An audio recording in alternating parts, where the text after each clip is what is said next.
बंगाल में लेफ्ट का शासन खत्म हुए 1.5 दशक बीत चुका है, लेकिन ममता राज में भी चुनावों के दौरान लेफ्ट वाली छाप अभी भी खत्म नहीं हो सकी है।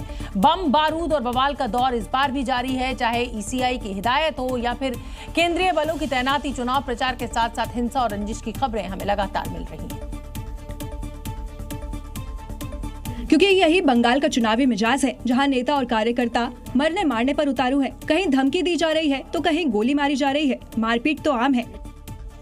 अब जरा वायरल होते इस वीडियो को देखिए, जहां सत्ताधारी दल के नेता कार्यकर्ता डोर टू डोर वोटर्स को धमकाने पहुंच रहे हैं। एकदम तृणमूले मारबे, আমরা কিন্তু ভোট দেখবো, ভোটের ছাপ্পাটা দেখবো, ওরা কোথায় কি পড়ছে। दक्षिण 24 परगना में बीजेपी की रैली में शामिल होने जा रहे कार्यकर्ताओं पर हमला हो गया। वहाँ सेंसिटिव एरिया है जी, आप लोग वहाँ से ज़्यादा प्रोटेक्शन दीजिए। तो आसनसोल में पुलिस की गाड़ी से कब्रिस्तान और मस्जिद की बाउंड्री तोड़कर माहौल खराब करने का आरोप लगा। दक्षिण 24 परगना में टीएमसी के कार्यकर्ता भी हिंसा का शिकार हो गए। ওখান থেকে পিছন থেকে দুজন মনে হলো দুজন পেছন থেকে এসে প্রথম ফায়ারিং মিস করে দ্বিতীয় ফায়ারিংটা আমার কোমরের নিচে গেঁথে যায়। और अब इस हिंसा के लिए पक्ष विपक्ष दोनों ही एक दूसरे पर आरोप लगा रहे हैं। पश्चिम बंगाल में 72 घंटे बाद पहले चरण के लिए मतदान होना है और उससे पहले इलेक्शन कैंपेन में तेजी दिख रही है, लेकिन इसी प्रचार के दौरान अब जुबानी जंग भी देखने को मिल रही है। बात सरेंडर से लेकर हिसाब कर देने तक की होने लगी है, यानी जीत के दावों के बीच बात अब धमकी तक पहुंच चुकी है। और धमकी बंगाल के मुख्यमंत्री और टीएमसी प्रमुख ममता बनर्जी की तरफ से दी जा रही है, वो भी चुनावी अधिकारियों और मशीनरियों को।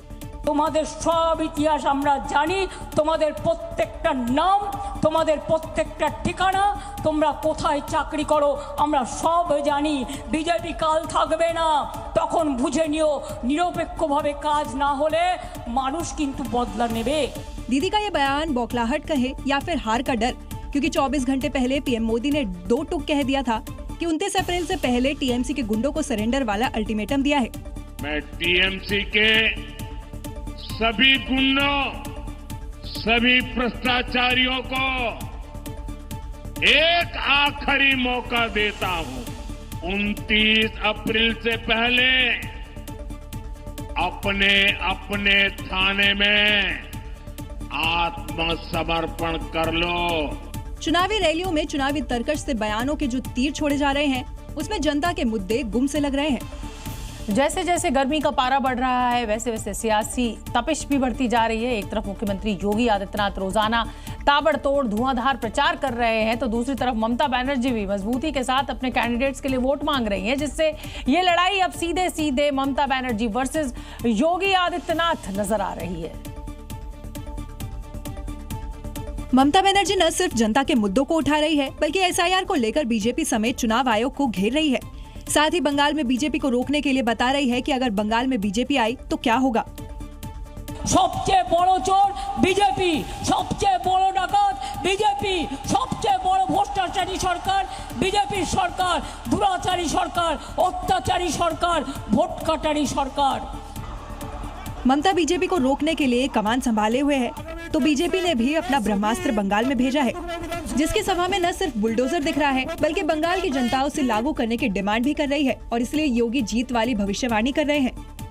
ममता दीदी कहती है कि अब खेला हो भी, और मैं तो उनसे कहना चाहता हूं 15 साल बहुत हुए, अब खेला बंद होगा और विकास शुरू होगा। कौन जीतेगा कौन हारेगा 4 मई को साफ हो जाएगा, लेकिन अभी तो जीत के दावे हर पार्टी हर नेता कर रहा है। बंगाल में मतदान को लेकर काउंटडाउन अब शुरू हो चुका है। अब से ठीक 60 घंटे बाद बंगाल में वोट युद्ध शुरू हो जाएगा, यानी मतदान होगा, और ऐसे में केंद्र सरकार ने भी सुरक्षा को लेकर कोई कोर कसर नहीं छोड़ी है। कोलकाता में अर्धसैनिक बलों के प्रमुखों की बैठक बुलाई गई, जिसमें मतदान को लेकर सुरक्षा का एक प्लान तैयार किया गया। कोलकाता में हुई इस बैठक में CRPF, BSF, CISF, ITBP, SSB के डीजी शामिल हुए, जिसमें बंगाल चुनाव में सुरक्षा का महाप्लान तैयार किया गया। पहले चरण की वोटिंग में 2000 से ज्यादा क्विक रिस्पांस टीम की तैनाती और संभावित गड़बड़ियों को रोकने के लिए सघन तलाशी अभियान जैसे मुद्दों पर चर्चा हुई। इस बार बंगाल विधानसभा चुनाव को लेकर केंद्र सरकार ने धुरंधर तैयारी की हुई है।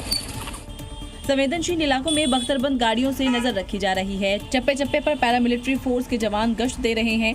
अर्धसैनिक बलों की महिला ब्रिगेड भी पूरी तरह एक्शन मोड में है। अगर कोई भी माहौल बिगाड़ने की कोशिश करे या फिर चुनाव के दौरान रक्त चरित्र दिखाए तो उनका ऑन द स्पॉट इलाज हो जाएगा।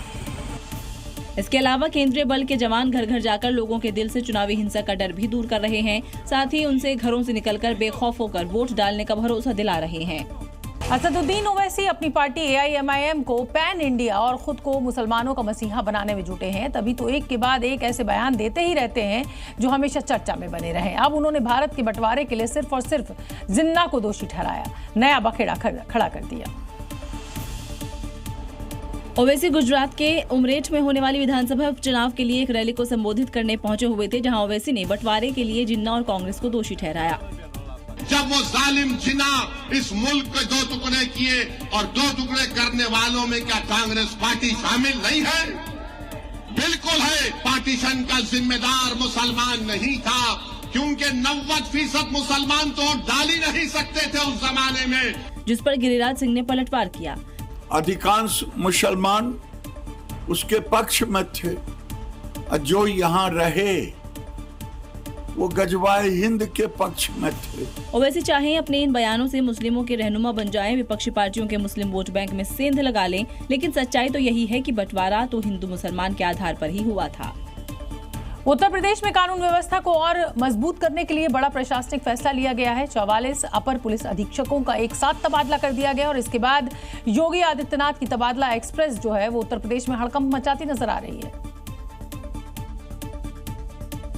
एक साथ 44 अफसरों का तबादले के पीछे सरकार के कई सारे दावे हैं। अब इन ट्रांसफर्स के साथ पुलिस विभाग में हलचल भी तेज हो गई है, क्योंकि नई तैनाती अलग अलग जिलों में की गई है। तो अब आपको बताते हैं कि यूपी में योगी की तबादला एक्सप्रेस क्यों चली। तो इसका पहला कारण है नई तबादला नीति 2026 और 27 के तहत जो अधिकारी एक ही जिले में 3 या 7 साल तक एक ही मंडल में हैं। दूसरा कारण है भ्रष्टाचार पर रोक, प्रशासनिक कामकाज में पारदर्शिता और भ्रष्टाचार को कम करना है। तीसरा कारण है मजबूत कानून व्यवस्था। कानून व्यवस्था को और ज्यादा चुस्त, दुरुस्त और प्रभावी बनाना सरकार का उद्देश्य है। चौथा कारण है प्रशासनिक कसावट, कई अधिकारियों को बदलकर प्रशासनिक व्यवस्था में नयापन लाना। पांचवा कारण है आगामी तैयारी, यानी 2027 के चुनावों को लेकर भी देखा जा रहा है कि प्रशासनिक व्यवस्था सुनिश्चित की जा रही है। अब इतने बड़े स्तर पर तबादले साफ संकेत है कि सरकार अब प्रशासनिक कसावट के मूड में है। तो देखना यह है कि बदलाव जमीनी स्तर पर कितना असर दिखाते हैं। काशी के ज्ञानवापी को लेकर एक बार फिर घमासान छिड़ गया है। बाबा बागेश्वर ने ज्ञानवापी मस्जिद को लेकर कलंक बताया, तो वहीं मौलाना बरेलवी ने भी कयामत वाली धमकी देकर आग में घी डालने का काम किया। ज्ञानव्यापी मुद्दे को लेकर बाबा बागेश्वर और मौलाना शहाबुद्दीन बरेलवी के बीच छिड़े जुबानी जंग पर सियासत भी गर्मा गई है। यूपी सरकार के मंत्री नरेंद्र कश्यप ने धीरेन्द्र शास्त्री के बयान का समर्थन करते हुए कहा है कि मुगल आक्रांता का कोई कलंक नहीं रहना चाहिए। धीरेन्द्र शास्त्री जी को इस बात का भरोसा है कि वर्तमान परिस्थितियां हिंदुओं के धार्मिक स्थानों के संरक्षण के लिए एक बेहतर समय है, तो उनके भाव का हम समर्थन करते हैं। यानी एक बात तो साफ है कि ज्ञानवापी मुद्दा भले ही कोर्ट में है, लेकिन आने वाले दिनों में इस मुद्दे पर एक बार फिर सियासी संग्राम छिड़ने वाला है। राजस्थान के बालोतरा में प्रधानमंत्री मोदी जिस रिफाइनरी का उद्घाटन करने वाले थे, आज वो एक बड़े हादसे का शिकार हो गया। रिफाइनरी का एक बड़ा हिस्सा आग की चपेट में आ गया, बुरी तरह तबाह हो गया। ये अग्निकांड इतना भयावह था कि इसे बुझाने के लिए 20 से ज्यादा दमकल की गाड़ियां मौके पर पहुंची। लेकिन रिफाइनरी से निकलती आग की लपटें कम होने का नाम नहीं ले रही थी। आग की लपटें 100 फीट से भी ऊपर जा रही थी, जबकि धुएं का गुबार कई किलोमीटर दूर तक फैल गया था। आग रिफाइनरी के CDU यानी क्रूड डिस्टिलेशन यूनिट में लगी थी, लिहाजा तेजी से फैलती चली गई। भयंकर आग रिफाइनरी पचपदरा। हादसे के वक्त वहां काम कर रहे मजदूरों ने भागकर अपनी जान बचाई। यह हादसा CM भजनलाल शर्मा के यहां पहुंचने से ठीक पहले हुआ था, जो PM के कार्यक्रम की तैयारियों को देखने के लिए पहुंचने वाले थे। लेकिन उससे पहले ही यहां भगदड़ मच गई। हालांकि गनीमत ये रही कि कोई जानहानि नहीं हुई। रिफाइनरी में आग कैसे लगी, अभी इसकी जानकारी नहीं मिल पाई है, लेकिन इस अग्निकांड में प्लांट को बड़ा नुकसान पहुंचा है। जम्मू कश्मीर के उधमपुर में एक दर्दनाक हादसा हुआ है। रामनगर इलाके में एक बस खाई में गिर गई और इसमें 21 लोगों की मौत हो गई। 50 से ज्यादा लोग घायल हुए। रेस्क्यू टीम ने घायलों को अस्पताल में फौरन भर्ती कराया। देखिए, यहाँ पहाड़ी रास्ता और खतरनाक मोड़ इस दर्दनाक हादसे की वजह बन गया। यात्रियों की भरी बस जा रही थी कि ड्राइवर बैलेंस नहीं कर पाया और बस गहरी खाई में गिर गई। देखिए कैसे बस के परखच्चे उड़ चुके हैं। बस कई टुकड़ों में बंट गई है और इस हादसे ने 22 लोगों की जिंदगी छीन ली है। करीब 50 लोग घायल हो गए हैं, जिन्हें मौके पर पहुंची पुलिस प्रशासन और रेस्क्यू टीम ने अस्पताल में भर्ती कराया। क्रेन की मदद से बस के बिखरे हुए टुकड़ों को हटाया गया। इस हादसे पर केंद्रीय मंत्री जितेंद्र सिंह ने भी दुख जताया है और हर संभव मदद का आश्वासन दिया है। इसलिए पहाड़ी रास्तों पर सावधानी जरूरी है, क्योंकि एक छोटी सी चूक कई जिंदगियां छीन लेती है। मध्य प्रदेश के इंदौर में जिला प्रशासन ने अवैध कब्जे के खिलाफ अभियान चलाया और 14,000 वर्ग मीटर जमीन से अतिक्रमण मुक्त कराया। हालांकि 2 लोगों के पास कोर्ट का स्टे ऑर्डर था, जिससे वो बच गए, लेकिन बाकी लोग बुलडोजर की मार से नहीं बच पाए। जैसे ही यहां प्रशासन का पीला पंजा चलने लगा, हड़कंप मच गया। प्रशासन ने लोगों को 19 अप्रैल तक का वक्त दिया था, लेकिन जब लोगों ने खुद से कब्जा नहीं हटाया तो फिर भारी सुरक्षा के बीच आज ये कार्रवाई शुरू कर दी गई। परिसंपत्ति प्रबंधन विभाग द्वारा जो प्लॉट नीलामी में दिया गया था, उस पे 9 लोगों का अतिक्रमण था, जिनमें से 2 के पक्ष में माननीय उच्च न्यायालय का स्टे ऑर्डर था। इस कार्रवाई को देखने के लिए बड़ी संख्या में आसपास के लोग भी पहुंचे थे, जिसके बाद विरोध की स्थिति भी बन गई थी। जिसके बाद सुरक्षा बलों और पुलिस ने लोगों को सरकारी काम में बाधा न डालने की चेतावनी दी, जिसके बाद एक-एक कर इन जमीनों पर बनाए गए स्ट्रक्चर को ध्वस्त कर दिया गया।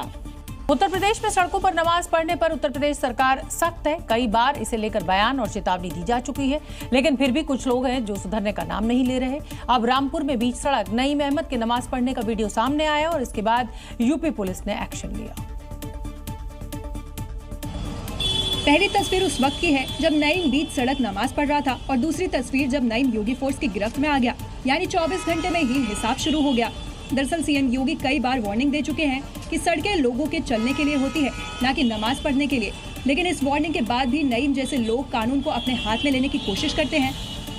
वीडियो में देखिए, सड़क पर ट्रैफिक है, गाड़ियां और लोग गुजर रहे हैं, लेकिन नईम वही नमाज पढ़ रहा है, लेकिन कोई इसे रोकने की कोशिश नहीं करता और वो नमाज जारी रखता है। लेकिन जैसे ही वीडियो योगी फोर्स के पास पहुंचता है, पुलिस एक्शन में आती है और उसे हिरासत में ले लेती है। युवक को हिरासत में ले लिया गया है, उसको जेल भेजा जा रहा है। युवक के परिजनों द्वारा ऐसा बताया जा रहा है कि वो थोड़ा मानसिक रूप से डिस्टर्ब है। परिजनों के दावे में कितना दम है, ये तो जांच के बाद ही पता चल पाएगा, लेकिन जो कानून तोड़ेगा उसका हिसाब कानून के तहत जरूर होगा। महाराष्ट्र के नासिक का धर्मांतरण मामला अभी ठंडा भी नहीं हुआ कि अब नागपुर में एनजीओ की आड़ में धर्मांतरण का खुलासा हुआ और इसके बाद एनजीओ चलाने वाले फाजिल रियाज काजी को गिरफ्तार कर लिया गया। मामले में जांच के लिए अब एटीएस की एंट्री भी हो गई है, जो एनजीओ की कुंडली के साथ ही उसकी हिस्ट्री को खंगाल रही है और पता लगाने की कोशिश कर रही है कि आरोपी फाजिल का ये धर्मांतरण वाला धंधा कब से चल रहा था, क्योंकि महाराष्ट्र का ये धर्मांतरण गैंग अपना एपिसेंटर बनाने में लगे हुए हैं। एनजीओ की आड़ में धर्मांतरण का ये गंदा खेल फाजिल रियाज काजी खेल रहा था, जो समाज सेवा के नाम पर हिंदू महिलाओं पर जबरन धर्म बदलने और इस्लामिक रीति रिवाज मानने का दबाव बनाता था। पीड़िताओं की शिकायत पर नागपुर पुलिस ने इसे अरेस्ट कर लिया है। आप नमाज पढ़ो, आप दुआ मांगो या रोजा पकड़ो, ऐसी कुछ बातें उसने उसके साथ बताया। मामले में एटीएस की एंट्री भी हो चुकी है और जांच का दायरा है कि एनजीओ को कहां से फंडिंग हो रही थी, फंडिंग कौन कर रहा था, अब तक कितनी फंडिंग हुई, आरोपी के अलावा एनजीओ से कौन जुड़ा है, कितनी महिलाओं पर धर्मांतरण का दबाव बनाया था। जांच में पूरी कुंडली खुलेगी, लेकिन नागपुर में धर्मांतरण वाला जो मामला सामने आया है वो बिल्कुल नासिक पैटर्न पर है। फाजिल का ये गंदा धंधा फलता फूलता रहता अगर एनजीओ में काम करने वाली महिलाएं पुलिस में शिकायत न करती। देश की मशहूर आईवेयर कंपनी लेंसकार्ट को लेकर विवाद बढ़ता जा रहा है। ड्रेस कोड के एक आदेश पर सफाई देने के बावजूद भी लेंसकार्ट हिंदूवादी संगठनों के निशाने पर है। कई राज्यों में हिंदूवादी संगठनों ने लेंसकार्ट के खिलाफ प्रदर्शन किया है, क्योंकि लेंसकार्ट पहले एक ड्रेस कोड पॉलिसी लाती है जिसमें कलावा पहनने और तिलक और बिंदी लगाने पर मनाही होती है। हालांकि लेंसकार्ट को हिजाब पहनकर आने से कोई दिक्कत नहीं होती। वहीं जब ऐसे आदेश को लेकर कंपनी घिरने लगती है और विरोध तेज होने लगता है तो सफाई देकर पर्दा डालने की कोशिश होने लगती है।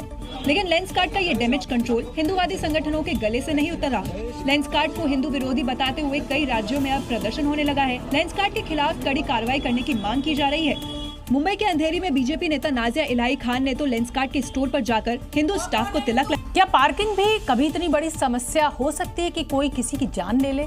ऐसा ही हुआ है, वो भी देश की राजधानी दिल्ली में। पार्किंग को लेकर एक शख्स ने एक दूसरे युवक को गोली मार दी और उसकी मृत्यु हो गई। प्रीत विहार की कोठी नंबर 144 ये वही बिल्डिंग है जहां पार्किंग को लेकर छोटे से विवाद ने खूनी रूप ले लिया। एक व्यक्ति ने दूसरे युवक को गोली मार दी, जिसमें युवक की मौके पर ही मौत हो गई। दरअसल आरोपी गौरव शर्मा के पास एक BMW और एक फॉर्च्यूनर है जो यहाँ किराए पर रहता था। देर रात गौरव ने BMW के लिए पार्किंग के लिए जगह मांगी, फिर फॉर्च्यूनर खड़ी करने के लिए भी जगह मांगने लगा, जिसे लेकर पंकज नैयर नाम के शख्स से उसका विवाद हो गया। जिसके बाद गौरव ने कुछ लोगों को बुलाया और 3 राउंड फायरिंग कर दी, जिसमें एक गोली पंकज नैयर को लग गई और वो घायल होकर गिर गया। गोली लगने से पंकज नैयर की मौत हो गई। घटना के बाद पूरे इलाके में हड़कंप मच गया। एक और घर वालों का रो रो कर बुरा हाल है, तो वहीं दूसरी ओर लोग इस बात से हैरान परेशान और डरे हुए हैं कि पार्किंग जैसे छोटे विवाद पर भी लोग इस कदर भड़क जा रहे हैं कि किसी की हत्या तक कर दे रहे हैं। युवाओं के बीच एक अजीब सा ट्रेंड देखने को मिल रहा है, खासकर इश्क के चक्कर में टावर पर चढ़ जाते हैं, वीरूगिरी करने लगते हैं। आपको याद होगा शोले फिल्म का वो वीरू। ताजा मामला उत्तर प्रदेश के बलिया से सामने आया है, जहां शादी के लिए एक नाबालिग 33,000 वोल्ट के बिजली टावर पर चढ़ गया और मुसीबत पूरे प्रशासन और पुलिस के लिए खड़ी कर दी। लड़के को टावर पर देख पूरे इलाके में सनसनी फैल गई। वहां मौजूद लोग बार बार उसे नीचे उतरने को कहते रहे, लेकिन सबकी बातों को इग्नोर करते हुए लड़का बस एक ही जिद पर अड़ा रहा कि जब तक उसकी बात गर्लफ्रेंड से नहीं कराई गई, वो टावर से नीचे नहीं उतरेगा। मामला बलिया के बांसडीह इलाके का है, जहां ये लड़का गर्लफ्रेंड पर उससे शादी करने का लगातार दबाव डाल रहा था और जब लड़की ने शादी से इनकार कर दिया तो ये सरफिरा आशिक 33,000 वोल्ट के बिजली टावर पर चढ़ गया और हंगामा करने लगा। घटना की सूचना मिलते ही बड़ी संख्या में ग्रामीणों की भीड़ जुट गई। पुलिस भी मौके पर पहुंची और लड़के को समझाने बुझाने में जुट गई और करीब 1 घंटे की कड़ी मशक्कत और समझाइश के बाद लड़के को सुरक्षित नीचे उतारने के लिए राजी कर लिया गया। लड़के के नीचे उतरते ही पुलिस और ग्रामीणों ने राहत की सांस ली, जिसके बाद पुलिस उसकी काउंसलिंग के लिए उसे थाने ले गई। और अगली खबर छत्तीसगढ़ से है, जहां अखिल भारतीय अग्रवाल सम्मेलन के अध्यक्ष गोपाल चरण गर्ग पर गंभीर आरोप लगा है। अग्रवाल सम्मेलन के आजीवन सदस्य सत्यनारायण मित्तल ने आरोप लगाते हुए कहा कि गोपाल चरण गर्ग ने संगठन और समाज के हित की बजाय दान में मिले करोड़ों रुपयों को अपनी जेब में रखा और अरबों की जमीन हथियाने की भी कोशिश की।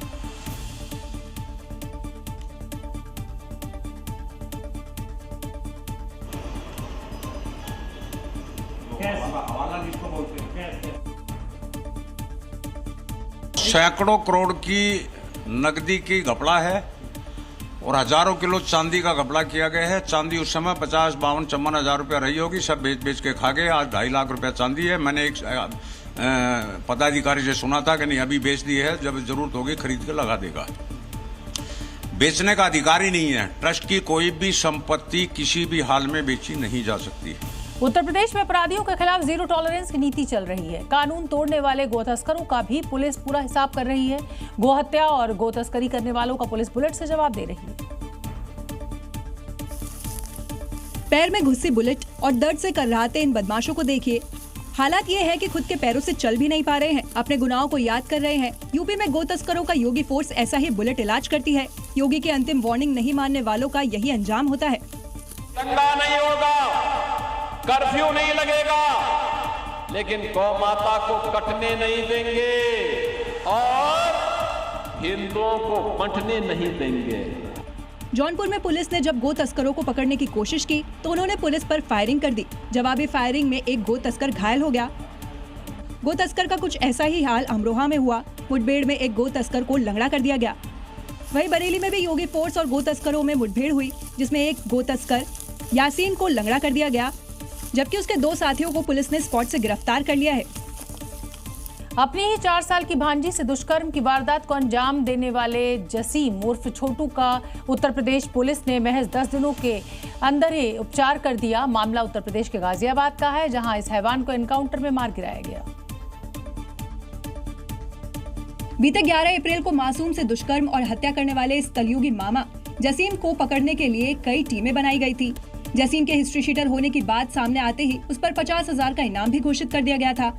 जसीम जानता था कि उसके साथ योगी फोर्स क्या करने वाली है, इसलिए वो लगातार लोकेशन बदल रहा था। अच्छे सौदों को मैदान छोड़ करके भागना पड़ता है। लेकिन पुलिस ने बीती रात सघन तलाशी अभियान में जसीम और उसके साथियों को घेर लिया, जिसमें जसीम तो गोली लगने पर घायल हो गया। घटनास्थल से पुलिस ने तमंचा, कारतूस और बाइक बरामद की है। तत्काल उसे इलाज हेतु पास के अस्पताल में भर्ती कराया जाता है, जहां उसे मृत घोषित कर दिया गया है। पुलिस के इस एक्शन से जहां मासूम को इंसाफ मिल गया है, वहीं अपराधियों को कड़ी चेतावनी मिल गई है। फतेहपुर में सरेआम स्कूली बच्चियों से छेड़खानी करने का एक वीडियो सामने आया है। पुलिस ने फौरन एक्शन लेते हुए वीडियो में दिख रहे दोनों मंचलों को गिरफ्तार कर लिया। दोनों का थाने ले जाकर अच्छे से हिसाब किया गया और इसके बाद दोनों आरोपी माफी मांगते नजर आए। क्या सोचा था, योगी के राज में बेटियों को परेशान करोगे, सरेआम छेड़खानी करोगे तो योगी फोर्स हाथ पर हाथ धरे रहेगी। इनकी एक गलतफहमी को योगी फोर्स ने कुछ ही घंटों में दूर कर दिया। इन मंचलों की अच्छी डेंटिंग पेंटिंग की गई।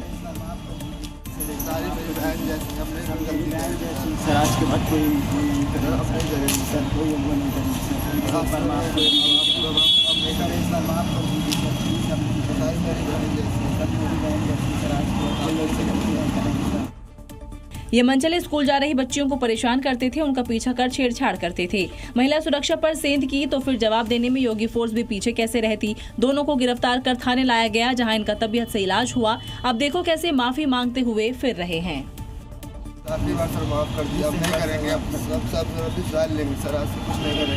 बिहार के पटना में दिन दहाड़े 20 लाख की लूट को अंजाम दिया गया और ये वारदात बिहार के मुखिया सम्राट चौधरी को एक सीधी चुनौती है, क्योंकि सीएम बनने के बाद ये एक बड़ी वारदात हुई है और इसे लेकर नेता प्रतिपक्ष तेजस्वी यादव अब हमलावर हैं। वारदात को अंजाम अक्षय तृतीया के दिन दिया गया, जो बाइक सवार 5 नकाबपोश बदमाश अचानक हाथों में गन लेकर ज्वेलरी की दुकान में घुस जाते हैं। सीसीटीवी में आप देखिए, दुकान के अंदर 2 महिलाएं गहने देख रही हैं। दुकानदार हैं जिस पर बदमाश गन तान देते हैं।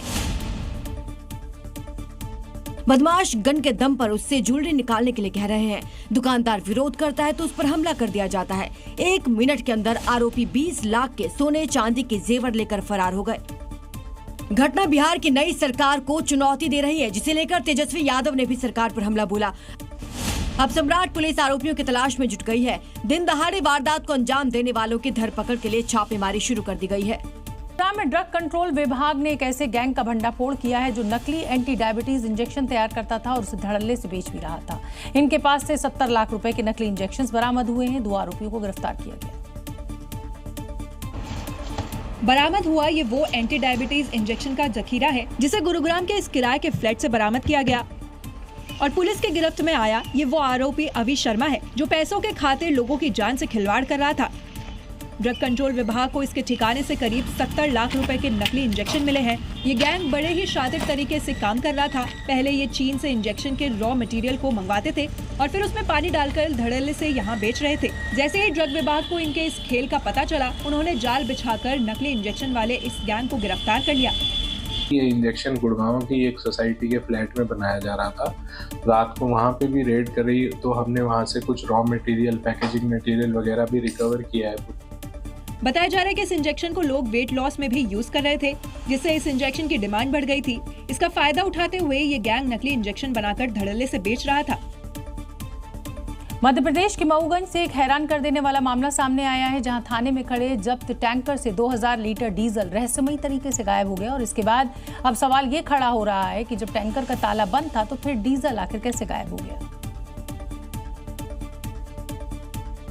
देखिए, थाना परिसर में टैंकर खड़ा है जिसका ताला बंद है, लेकिन अंदर से 2000 लीटर डीजल गायब हो गया। ये कहानी किसी फिल्म की नहीं बल्कि मऊगंज की हकीकत है। दरअसल मामला 2022 का है, जहां अवैध डीजल परिवहन के आरोप में पुलिस ने टैंकर जब्त किया था। फिर लंबी कानूनी प्रक्रिया के बाद टैंकर मालिक ने जुर्माना भी भरा और उम्मीद के साथ टैंकर लेने पहुंचा, लेकिन टैंकर पूरा खाली मिला। मामले में पुलिस ने पल्ला झाड़ते हुए कह दिया है कि टैंकर से सारा डीजल उड़ गया। अब सवाल ये है कि कड़ी सुरक्षा में खड़े टैंकर से डीजल आखिर कहां गया। क्या ये लापरवाही है या फिर भ्रष्टाचार का खेल? क्योंकि जब थाने में रखी चीजें ही सुरक्षित नहीं है तो भरोसा किस पर किया जाए। उत्तर प्रदेश के शाहजहांपुर में एक शादी समारोह रणभूमि बन गया, जब एक नाराज युवक ट्रैक्टर लेकर मैरिज हॉल में घुस आया और जमकर उत्पात मचाने लगा। पूरी की पूरी घटना यहां लगे सीसीटीवी में कैद हो गई। देखिए, मैरिज हॉल के लॉन में कैसे ये युवक ट्रैक्टर से तांडव मचा रहा है। शादी का माहौल है, खुशी का मौका है, लेकिन इस युवक ने हंगामा खड़ा कर दिया। इतने पर भी मन नहीं भरा तो ट्रैक्टर लेकर मैरिज हॉल के अंदर ही घुस गया। जानकारी के मुताबिक युवक शादी में ना बुलाने को लेकर नाराज था, क्योंकि उसकी पत्नी मायके की तरफ से दावत में शामिल होने आई थी। इसी से नाराज युवक ने गुस्से में आकर हंगामा खड़ा कर दिया। वीडियो में दिख रहा है युवक ट्रैक्टर से लॉन में चक्कर लगाता है और फिर ये हॉल के अंदर घुस जाता है। गनीमत रही कि इस दौरान कोई बड़ा हादसा नहीं हुआ। बाद में पुलिस ने दोनों पक्षों को बैठाकर समझाया, वरना पल भर का गुस्सा हादसा करा देता। बिहार के किशनगंज के निलंबित एसडीपीओ गौतम कुमार के खिलाफ भ्रष्टाचार के आरोपों की जांच में कई खुलासे हो रहे हैं। जांच में न केवल उनकी करोड़ों की अवैध संपत्ति का पता चला है, साथ ही उनकी अय्याशी की कहानियां भी सामने आ रही हैं। क्योंकि अब तक की जांच में इस भ्रष्ट अफसर की रंगमिजाजी ने सबको हैरत में डाल दिया है।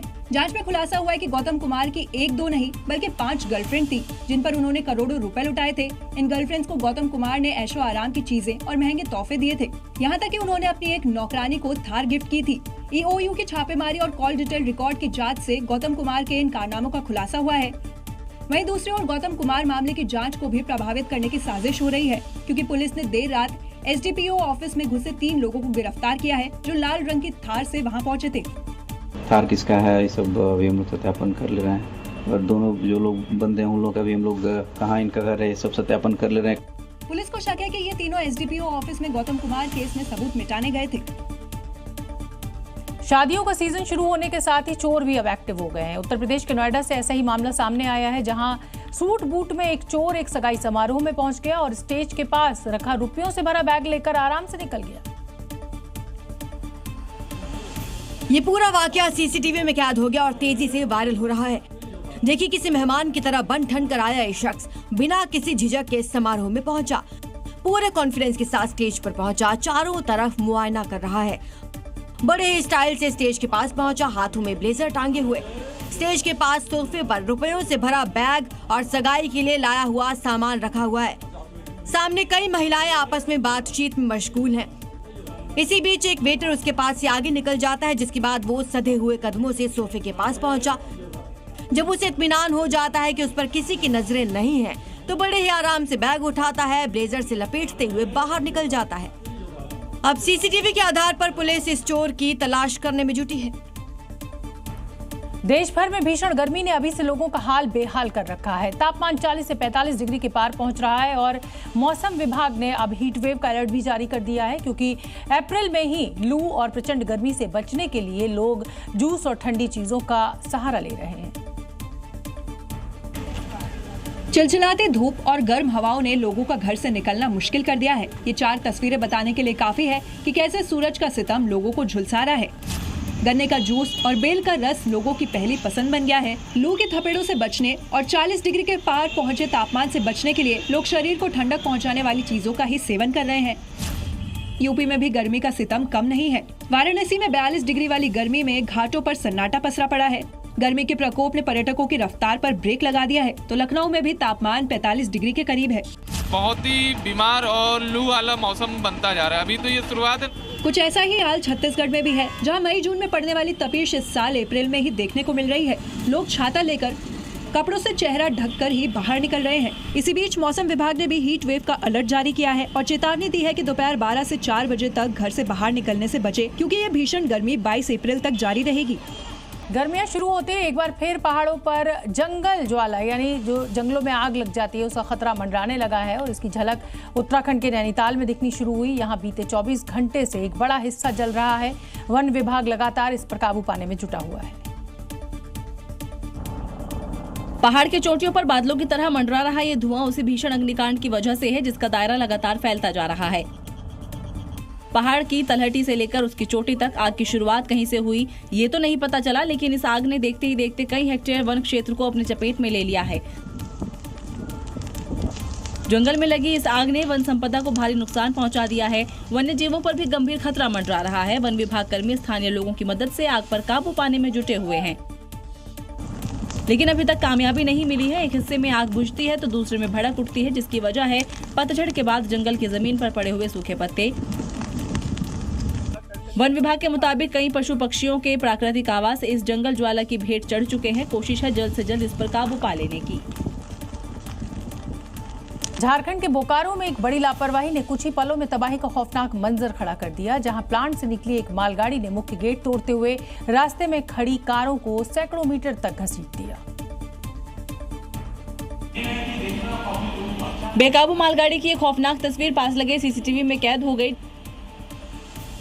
जिसमें साफ देखा जा सकता है कि कोयला रैक प्लांट के मेन गेट के उस पार एक स्कॉर्पियो रेलवे फाटक पार करने का इंतजार कर रही थी। तभी एक मालगाड़ी बेकाबू होते हुए मेन गेट को तोड़ते हुए बाहर निकल गई और स्कॉर्पियो को रौंदती हुई चली गई। ट्रेन ने स्कॉर्पियो को करीब 500 मीटर तक घसीटा, जिससे पूरे इलाके में अफरा तफरी मच गई। इस दौरान स्कॉर्पियो के अंदर ड्राइवर फंस गया, जिसने समय रहते कूदकर अपनी जान बचाई।